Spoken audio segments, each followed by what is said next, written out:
새해라고 어느 권사님께서 문자로 제게 선물을 주신다고 피자 10판을 보내주셨습니다. 허리 피자, 가슴 피자, 어깨 피자, 얼굴 피자, 팔다리 피자, 주름 피자, 형편 피자, 인생 피자, 팔자 피자, 웃음꽃 피자.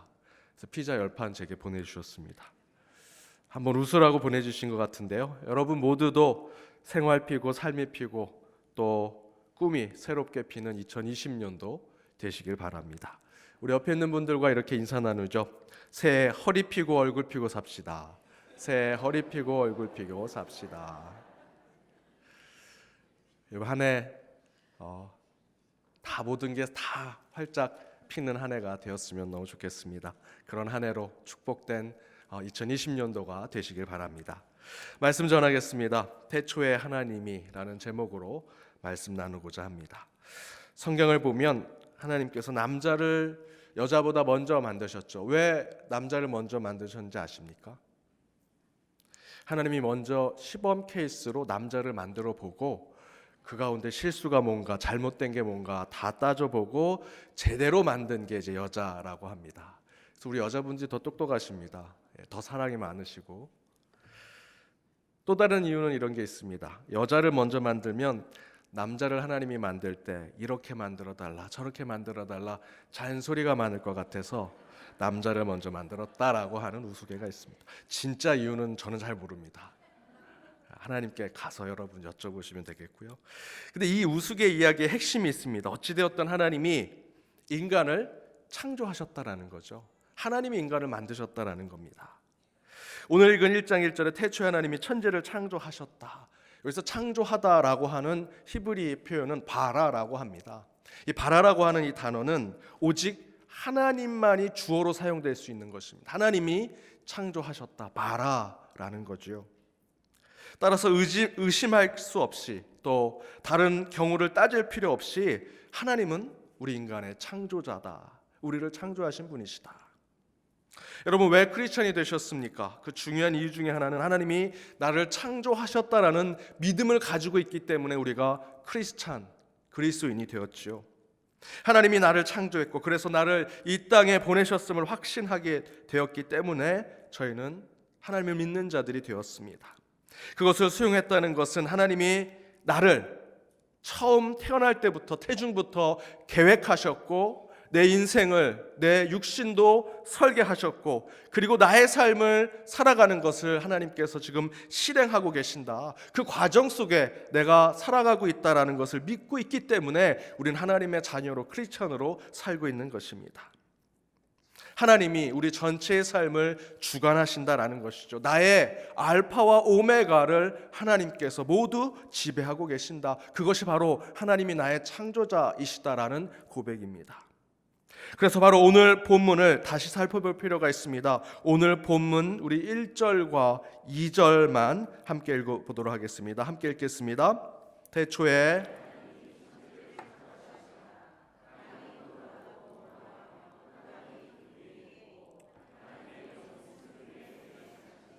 거기까지.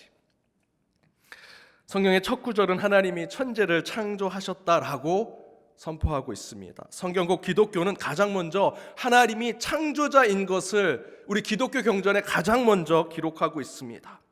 이 세상, 이 우주, 구체적으로는 저와 여러분, 내 자신을 창조하신 분이 하나님이다라는 것을 성경 첫 번째 책, 첫 번째 구절에 이야기하고 있습니다.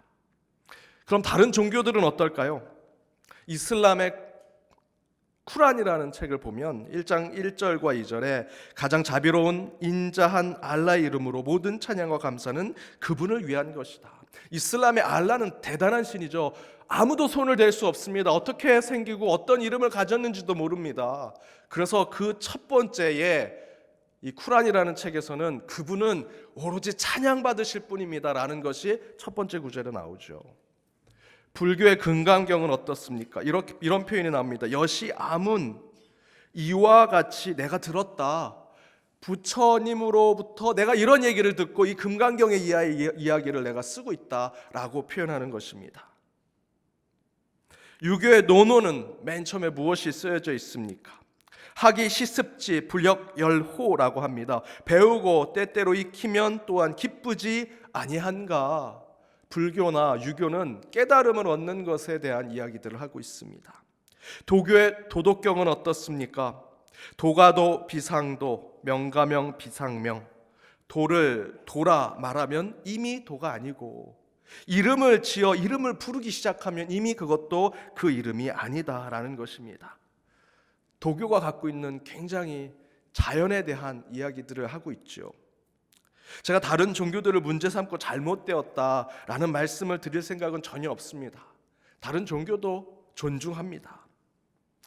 저희 신앙으로 본다면 다른 사람 탓할 필요 없습니다. 여러분의 개인의 신앙과 개인의 믿음을 지켜내는 것이 중요합니다. 저도 종교적인 측면에선 그런 마음을 갖고 있습니다. 단지 제가 다른 종교의 경전 첫 번째 구절을 가져온 이유는 그 안에는 중요한 비교점이 있기 때문입니다. 차이점이 있는 것이죠. 다른 종교들의 시작점은 태초에 이미 다른 것이 있었습니다. 그러나 우리 기독교 경전에 가장 먼저 1장 1절에 나온 것은 하나님이 태초의 시작이라는 것입니다. 하나님이 우주를 창조하셨다라는 것입니다. 하나님 이전에는 없습니다. 태초에 하나님이 계셨고 그 하나님이 우주 만물을 창조하셨고 그 창조하신 것이 지금까지 이어져 왔다라는 것이죠. 따라서 우리 신앙은 창조의 신앙을 기본으로 가지고 있어야 합니다. 하나님 하면 인자하시고 자비로우신 분, 쿨안에서 얘기하는 하나님 생각할 수 있습니다. 그리고 우리에게 지혜를 주시고 깨달음을 주시는 분, 전지전능하시고 무소불위하신 존재이기도 하죠. 다른 종교에서 말하는 신의 모습도 있습니다. 하지만 가장 먼저 우리 믿는 자들이 이야기해야 하는 것은 하나님은 만물을 창조하신 분이시다. 만물이 운행되는 것을 계획하신 분이시다. 태초에 창조한 것에서 끝나는 것이 아니라 지금까지 계속적인 창조를 이루신 분이시다 라는 것, 바로 그 창조의 신앙을 갖는 것. 하나님은 태초부터 홀로 계셔서 이 우주 만물을 창조하시고 지금까지 이끌고 계신다라는 창조주 하나님의 신앙을 가져야 한다는 것입니다. 그런데 문제가 하나 있습니다. 창세기 1장을 통해 창조하신 하나님에 대한 이야기를 생각하다 보니까 마치 창조의 하나님을 과학적으로 설명하면 다 설명될 것처럼 생각한다라는 것입니다. 그래서 나온 것이 창조과학이라는 것이죠. 문제는 창세기의 창조 이야기를 창조과학으로 이야기하려 한다면 하나님의 창조가 과학의 이론과 공식에 묶여지는 것입니다. 만약에 그러려고 한다면 그 모습은 어떤 모습과도 비슷하냐면 한용운 씨의 님의 침묵을 과학 이론과 공식으로 해석하는 것과 같습니다. 님의 침묵, 여러분 30년 40년 전 고등학교 때 읽었던 그때의 기억을 좀 새록새록하면서 한번 제가 읽어보겠습니다. 님은 같습니다. 그때 제 문학 선생님은 굉장히 감정적인 분이셨는데 그 앞부분만 제가 쫓아가겠습니다. 님은 같습니다. 이제는 제 스타일대로 하겠습니다. 아, 사랑하는 나의 님은 같습니다. 푸른 산빛을 깨치고 단풍 나무 숲을 향하여 난 작은 길을 걸어서 차마 떨치고 갔습니다. 황금의 꽃같이 굳고 빛나던 옛 맹세는 차디찬 티끌이 되어서 한숨의 미풍이 날아갔습니다. 날카로운 첫 키스의 추억은 나의 운명의 지침을 돌려놓고 뒷걸음쳐서 사라졌습니다. 이후에 더 나옵니다. 제가 한 달락만 가져왔습니다. 그런데 이 시를 과학적으로 해석하면 어떻겠습니까? 님은 누구일까요? 사람입니다. 대상입니다. 그 님을 사랑하면 그 사랑하는 호르몬은 어떻게 나타날까요? 이렇게 해석하면서 이 님은 님의 침묵이라는 시를 해석하는 것이 창조과학이라는 것이 창세기 1장을 해석하는 것과 같습니다. 창세기 1장을 해석하는 창조과학의 문제가 바로 이런 문제입니다. 왜냐하면 창세기 1장, 지금 저와 여러분이 읽은 창세기 1장 1절에서 3절 그 이하의 31절까지 창세기 1장은 운문입니다. 시입니다. 근데 이 시를 가지고 과학의 이론과 공식을 가지고 분석하고 해석하려고 하는 것입니다. 여러분 시 다 적어보셨죠? 지금도 시를 많은 분들이 적으실 겁니다. 시는 문자 그대로 해석되지 않습니다. 시의 구절과 시의 단어들 달락달락마다 은유와 비유가 들어가 있고 상징이 들어가 있습니다. 많은 수사법이 그 안에 들어가 있습니다. 그대로 해석되는 것이 아닙니다. 한영훈의 시에서 님은 단순히 사람과 대상이 아닙니다. 다양한 해석이 가능하지요. 그것처럼 창세기 1장도 신학적이고 신앙적이고 사회문화적이고 역사적으로 해석해야 되는데, 창조과학은 그것을 다양한 방법의 해석이 있는 것을 과학적인 이론과 과학적인 공식으로 해석하려고 하는 것입니다. 그렇다고 제가 창조과학이 잘못되었다라고 말씀드리는 것은 아닙니다. 하지만 창조과학이 창조주 하나님을 설명하는 것에는 매우 아주 협소하고 아주 일부분만 해석하는 것입니다. 저희는 말씀 그대로 해석해야 합니다. 이 말씀에서 우리에게 주고자 하는 창조주 하나님의 창조신앙의 메시지가 무엇인가? 더 중요한 것은 창세기 1장에 왜 우리 기독교 경전에 가장 먼저 태초에 하나님이 천지를 창조했는가가 쓰여져 있는가를 살펴봐야 합니다. 과학이론을 들여매는 것이 아니라 왜 창세기 1장 2절에 이 말씀이 기록되어 있는가? 그것이 우리 하나님이 이 세상과 나를 창조하신 분이라는 것을 가장 먼저 선포하는 것이라면 그 뜻이 무엇인가? 나에게는 이 말씀이 어떻게 적용되는가? 지구가 6천년 됐다, 만년이 됐다, 지층이 어떻다, 노아의 홍수는 언제 일어났다라는 것을 따져 묻기 전에 이 말씀이 내게 어떤 창조의 신앙으로 다가오는가를 살펴봐야 합니다. 그렇다면 왜 성경 첫 번째 책, 첫 번째 장, 첫 번째 구절에 우주 만물을 창조하신 하나님을 설명하고 있는 것일까? 많은 이유가 있지만 오늘 여러분과 나눌 창조주 하나님의 목적은 십계명 1과 2계명을 깨닫게 하기 위함입니다. 그 십계명에서 가장 중요한 부분, 첫 번째 나와 있는 그 주제를 이 창세기 1장을 통해서 우리에게 더욱더 깨우치기 위함이라는 것이죠. 십계명의 1계명, 2계명이 무엇입니까? 우리 함께 말씀으로 살펴보겠습니다. 출애굽기 20장 3절에서 6절 함께 읽겠습니다. 너는 나 외에는 다른 신들을 내게 두지 말라. 너를 위하여 새긴 우상을 만들지 말고 또 위로 하늘에 있는 것이나 아래로 땅에 있는 것이나 땅 아래 물속에 있는 것에 어떤 형상도 만들지 말며 그것들에게 절하지 말며 그것들을 섬기지 말라. 나 내 하나님 여호와는 질투하는 하나님인즉 나를 미워하는 자의 죄를 갚되 아버지로부터 아들로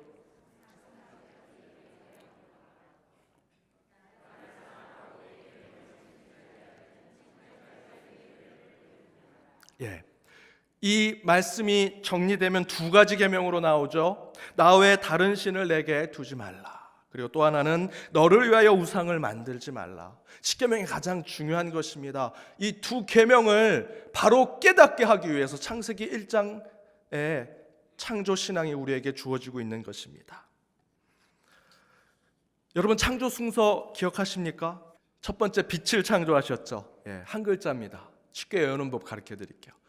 두 번째 날은 궁창을 창조하셨습니다. 두 글자죠. 세 번째 날은 땅과 바다를 창조하셨습니다. 세 글자입니다. 네 번째 날은 네 글자겠죠. 일월 성신. 그리고 다섯째 날에는 다섯 글자 어류와 조류. 여섯째는 여러분 다 아시지 않습니까? 우리 인간, 그 전에 동물을 만드셨습니다. 마지막 날에는 안식을 하셨죠. 이 창조 순서 잘 기억하십니까? 물론 하나님이 이 순서대로 창조하셨을 겁니다. 그런데 창세기 1장이 읽혀진 바로 이 시대를 한번 생각해 보셔야 합니다. 그때도 지금 우리처럼 하나님의 이 순서가 정말 바뀌면 안 돼, 세 번째 날하고 네 번째 날 바뀌면 안 돼, 막 이렇게 생각하면서 이것을 읽었을까요? 그들의 이 창조의 이야기는 지금처럼 저희가 창조과학처럼 순서가 중요하고 어느 날 어떻게 만들어졌는지가 중요한 것보다 하나님이 이 순서에 따라서 우주 만물을 창조했다라는 그 사실, 그것을 신앙으로 받아들이는 것이 그때 당시의 사람들에겐 더 중요했습니다. 우리가 창세기 1장을 읽고 창조 과학적으로 이해할 것이냐 말 것이냐라고 논쟁할 때 유대인들은 창세기 1장이 쓰여졌을 그때 유대인들은 이 창세기 1장을 읽으면서 나의 창조주 하나님을 경배하겠습니다 라는 목숨을 걸고 그 신앙 고백을 한 것입니다. 오히려 창조과학은 창세기 1장에 하나님의 의도를 제대로 담아내지 못하고 있습니다. 왜 그렇게 말하느냐? 그것을 이해하기 위해서는 창세기 1장이 쓰여졌던 시대를 여러분 이해하셔야 합니다. 그 시대에는 중동 지방에 수많은 신들이 수많은 창조의 이야기들을 갖고 있었습니다. 빛을 만든 신이 있었습니다. 궁창을 만든 신이 있었습니다. 1월 성신, 광명체를 만드는 신이 따로 있었습니다. 인간을 만든 신도 있었습니다. 실제로 중동 고대 종교의 신화를 보면 창세기의 이야기랑 매우 비슷한 이야기들이 있습니다. 엘루마 엘리시라고 하는 고대 바벨론 창조 설화를 보면 마루둑이라는 신이 나옵니다. 그 신은 여호와 하나님처럼 천지를 창조하고 하늘을 창조하고 광명체를 창조하고 인간을 창조했다고 그 설화에도 나옵니다. 그런데 바로 이 마루둑이라는 신은 BC 600년쯤, 그러니까 유대인들이 남유다가 바벨론의 노예로 잡혀갔을 때쯤입니다. 바로 그때 이 설화가 만들어졌습니다. 하지만 이 마루둑의 신은 여호와라는 유대의 신을 전쟁에서 이긴 신이죠. 그렇죠? 마루둑은 바벨론의 신입니다. 그런데 유다의 신인 여호와 하나님, 여호와는 그 바벨론에게 이미 졌기 때문에 실패한 신, 지배당한 신입니다. 그런데 바로 이 신이, 이 마루둑의 신이 이 우주 만물을 창조했다라고 그 설화에도 나와 있어요. 그렇다면 유대인들도 바로 그 마루둑의 신의 창조를 따라가야죠. 그런데 바로 그 시기에 창세기 1장이 쓰여졌습니다. 마루둑의 이름을 빼고 여호와 하나님의 이름을 넣은 것입니다. 전쟁에서 패배하고 노예가 된 신의 이름을 넣고 바로 우리가 믿었던 여호와 하나님이 이 우주 만물을 창조하셨다. 바로 그때 바벨론의 노예로 살던 유다 백성들은 마루둑이 창조한 이야기를 믿지 않았습니다. 대신에 이스라엘 백성들은 구전으로 전해지고 있는 여호와 하나님의 창조의 이야기를 창세기 1장에 정리하기 시작합니다. 지금은 노예처럼 살지만 반드시 하나님께서 우리를 이 노예에서 해방시켜 주실 것이기 때문에 바벨론의 마루둑 신의 창조가 아니라 여호와 하나님의 창조를 그들이 받아들이고 그 자녀들, 후손들에게 심어주기 위해서 창세기 1장을 쓰기 시작합니다. 바로 그런 역사적인 상황 속에서 성령의 감동으로 쓰여진 것이 창세기 1장입니다. 창조과학의 이론을 설명하려고 쓰여진 책이 창세기 1장이 아닙니다. 그때 당시에 목숨을 걸고 나를 지배하고 전쟁에서 이긴 마루둑 신이 아니라 전쟁에서도 지기도 했고 노예로 살고 있는 우리의 여호와 하나님이 창조주 하나님이라는 것을 목숨을 걸고 고백하기 위해서 쓴 책이 창세기 1장입니다. 그렇다면 이런 역사적인 상황 속에서 창세기 1장을 통해 하나님께서 그의 백성들, 더 나아가서 훗날 이 말씀을 읽으면서 창조의 신앙을 품고 살아갈 저와 여러분에게 하나님께서 주실 그 뜻과 하나님의 의도와 메시지는 무엇일까? 여러 가지가 있겠지만 오늘 저는 세 가지만 나눠보고자 합니다. 그 첫 번째는 창조주 하나님은 마루둑, 지금의 우리로 얘기하면 우리의 삶을 지배하고 내가 너를 창조했어. 요즘 어떻습니까? 여러분 돈만 있으면 고기도 만들고 계란도 만든대요. 기술력과 합해지면 인간도 만들 수 있습니다. 생명공학 시대가 되었어요. 그런데 그것이 우상이지요. 지금의 바로 이스라엘 백성들의 BC 600년경의 마루둑일 것입니다. 바로 그 마루둑 우상이 아니라 우리는 여호와 하나님이 나의 창조주 하나님이다 라고 고백해야 한다는 것입니다. 마루둑 신은 전쟁에서 승리한 신입니다. 여호와 하나님은 이스라엘의 유목 민족의 신이었는데 전쟁에서 패배한 신이었습니다.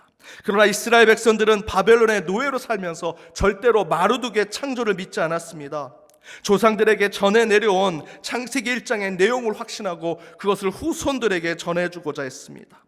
여호와 하나님은 당시 패배의 신입니다. 그 신이 창조주라는 것은 아무도 믿지 않습니다. 그러나 중요한 것은 지금 누가 힘이 센가, 지금 누가 왕인가 라는 것이 중요한 것이 아닙니다. 지금 여러분의 삶을 지배하는 것이 무엇입니까?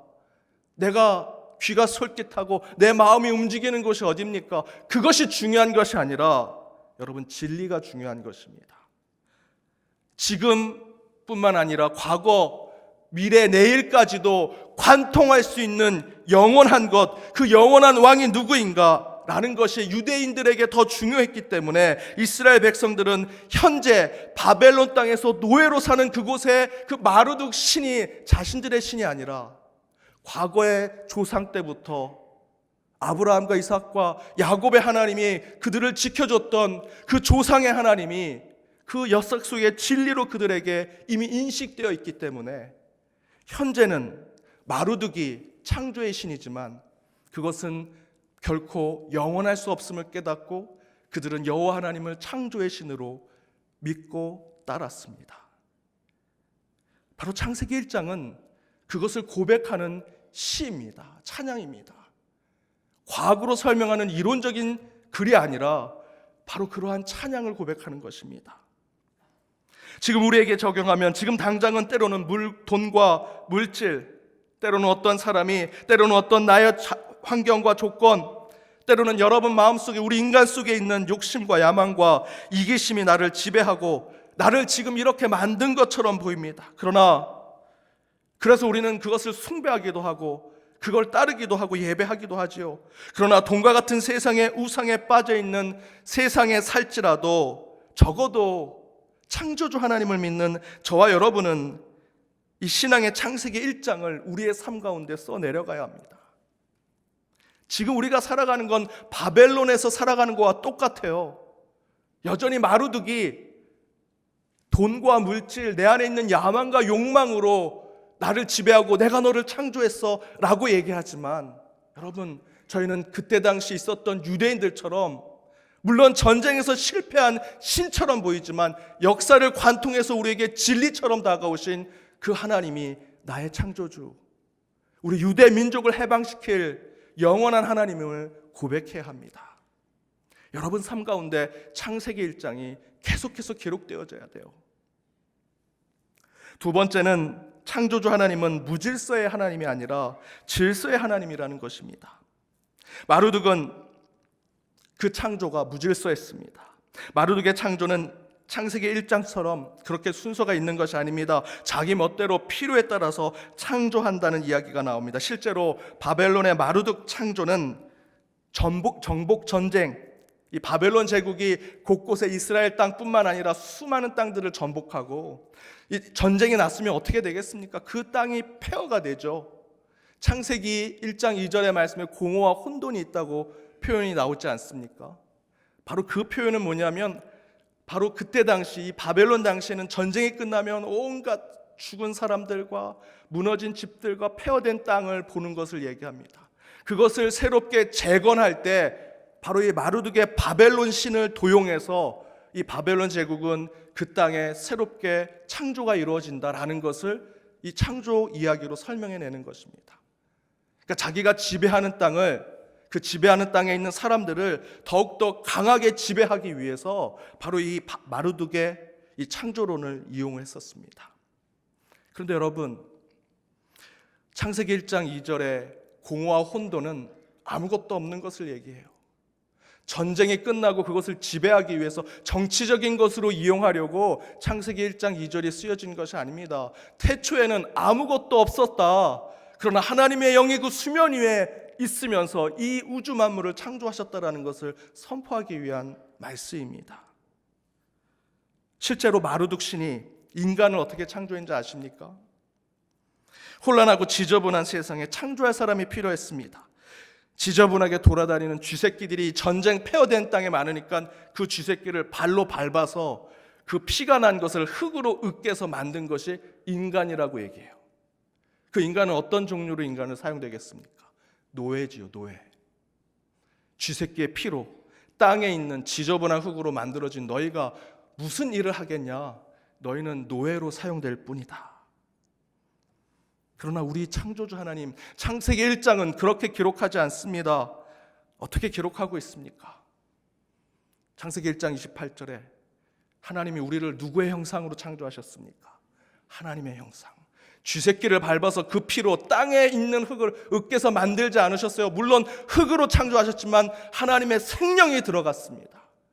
우리는 하나님의 형상으로 만들어졌다. 창세기 1장에서 기록합니다. 또한 창조의 순서는 질서 있게 진행됩니다. 전쟁돼서 폐허된 그 땅을 다시 지배하려고 하는 순서가 아닙니다. 하나님께서 온전하게 이 땅을 새롭게 만들기 위해서 창조하신 것이 바로 창세기 1장의 창조 순서입니다. 또한 마지막 날 우리 하나님은 어떻게 하셨습니까? 모든 것을 다 창조하시고 안식을 취하셨죠. 마르둑 신도 마지막 날 안식을 취합니다. 그 안식을 취하는 것은 뭔지 아십니까? 온갖 항영과 방탄, 성적 타락이 온 곳에 드러나는 그런 안식을 취했지만 창조주 하나님의 그 안식, 7번째 날의 안식은 영광과 경배와 찬양이 넘치는 안식이었습니다. 마르둑 신은 창조한 것처럼 보이지만 그렇지 않습니다. 그것은 우상입니다. 오직 여호와 하나님만이 진정한 우리의 창조주이십니다. 여러분, 그때 그 바벨론 제국의 모든 것을 다 소급해서 설명하고 있는 마르둑 신, 그리고 마르둑 신이 보여줬던 창조의 이야기가 지금 남아 있습니까? 하나도 남아있지 않습니다. 그때 당시 있었던 중동의 많은 창조의 신들 지금도 남아있습니까? 아무것도 남아있지 않습니다. 그때 패배의 신, 전쟁에서 실패한 신, 노예의 신이라고 불렸던 여호와 하나님만이 지금까지 남아서 곳곳에 복음을 전하고 있습니다. 마지막 세 번째는 창조에 대해서 우리가 경배할 분은 오직 하나님뿐이다라는 것입니다. 창세기 1장에 6가지 하나님의 창조물이 나오죠. 앞에서 제가 순서를 설명드렸잖아요. 그 앞에 나와 있는 빛, 궁창, 땅과 바다, 일월성신, 어류와 조류, 동물, 인간. 여러분, 물론 이거대로 하나님이 창조의 순서대로 우리를 창조하셨지만 이 메시지는 또 다른 것이 있습니다. 여러분, 지금 말한 6가지의 이 이야기는, 이 6가지의 대상들은 그때 당시에는 다 신이었습니다. 빛의 신, 궁창의 신, 땅과 바다의 신, 광명체, 지금도 있죠. 점성을 하지 않습니까? 점성술. 그때 당시는 별을 보고 그 별에 신이 있다고 믿었어요. 도저히 상대할 수 없는 새는 그들에게 신이었습니다. 동물이 곳곳에서 신으로 숭배를 받았어요. 그러나 창세기 1장에서 선포하는 것은 무엇입니까? 첫 번째 날 빛이 있으라 하나님이 명하니 빛이 있었습니다. 빛은 신이 아니라 창조된 것입니다. 일월성신, 광명체, 별들, 우리가 숭배해서 그 별들에 움직이는 것으로 세상에 점을 칠 이유가 전혀 없습니다. 왜냐하면 별은 4번째 날 하나님이 창조한 창조물입니다.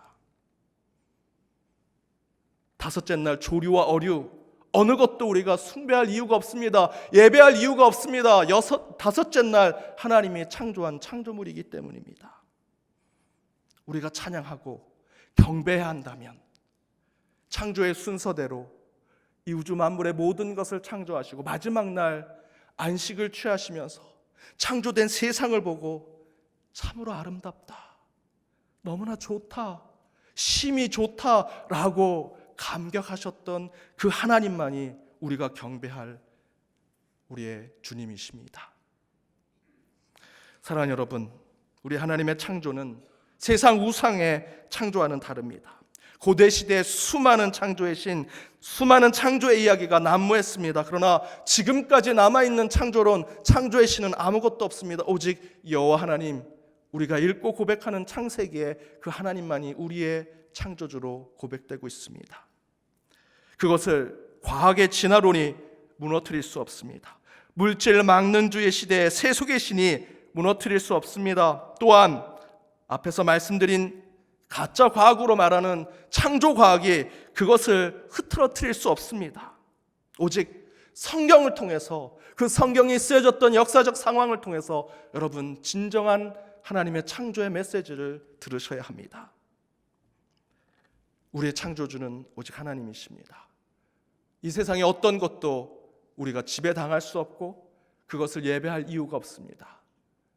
우리는 형상으로 알지 못하오나 오직 우리를 창조했다고 고백하는 창세기 1장 1절의 그 창조주 하나님을 온전히 찬양하고 예배하고 경배하는 진정한 창조의 신앙을 살아가는 저와 여러분이 되기를 주님의 이름으로 축복합니다. 함께 기도하시겠습니다.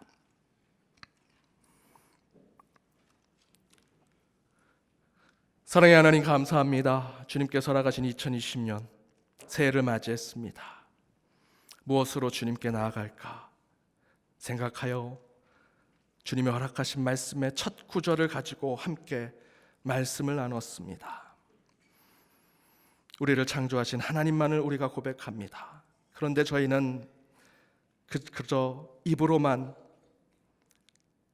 고백하는 창조주 하나님일 뿐, 우리의 삶을 지배하고 나를 이끄는 것은 바벨론 신의 시대의 마르두기요, 십계명의 나 외 다른 신임을 깨달을 때가 너무나 많습니다.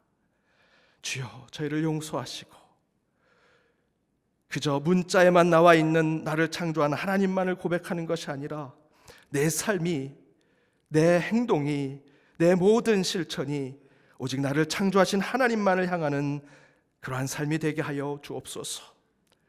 오늘 말씀을 통해 우리를 창조하신 주님만을 다시 한번 고백하게 하시고 그 창조의 신앙으로 더욱더 저희들이 2020년도를 새롭게 꾸미며 나아가게 하시며 이를 위해 크고 비밀한 이들을 우리에게 허락하신 주님만을 바라고 나아가는 한 해가 되게 하여 주옵소서.